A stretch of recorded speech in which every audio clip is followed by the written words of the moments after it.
আজকে নভেম্বর মাসের 15 তারিখ। আশা করি সকলেই ভালো আছেন। বন্ধুরা, প্রতি বছরের ন্যায় এবছরও রেকর্ড সংখ্যক কুল দাঁড়িয়ে গেছে আমাদের এই ফরিদপুরের অঞ্চলে।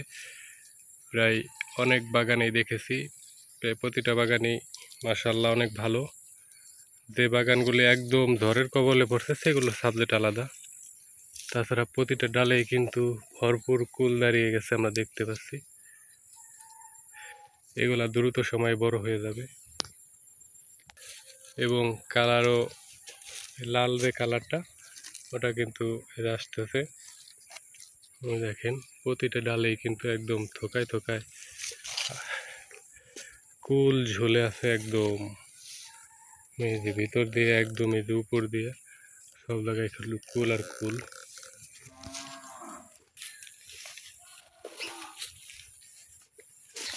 দেখেন একদম ভরপুর ফলন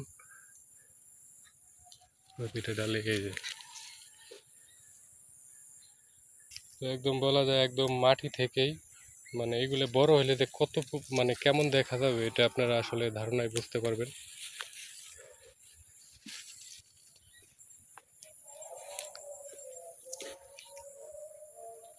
তো প্রতিটা ডালেই কিন্তু মাশাআল্লাহ চমৎকার। এই দেখেন ভরপুর ফলন প্রতিটা ডালেই। এবছর আমাদের এই অঞ্চলে ভালো সম্ভাবনা, ভালো ফলনের। সাইজ কিন্তু কতটা, এই যে মাশাআল্লাহ একদম মানে প্রতিটা জায়গায় প্রতিটা ডালেই এরকম ফলন আসলে একটা চাষি অবশ্যই লাভবান হইতে পারবে। তো অবশ্যই দেখেন এইগুলো কিন্তু সাইজ আরো বড় হবে, এটা বুঝতে পারছেন।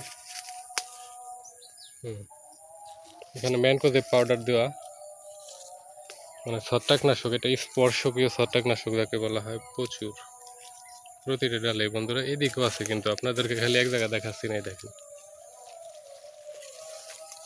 সব জায়গায় ওই পাতার ভিতর দিয়ে সব জায়গায়। তো অবশ্যই আমাদের সাথেই থাকবেন।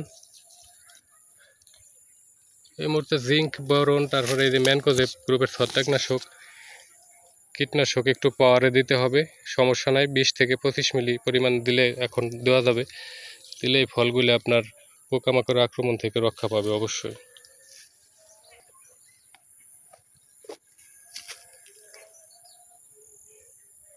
তবে এমএসটা টপ ব্যবহার করা যাবে।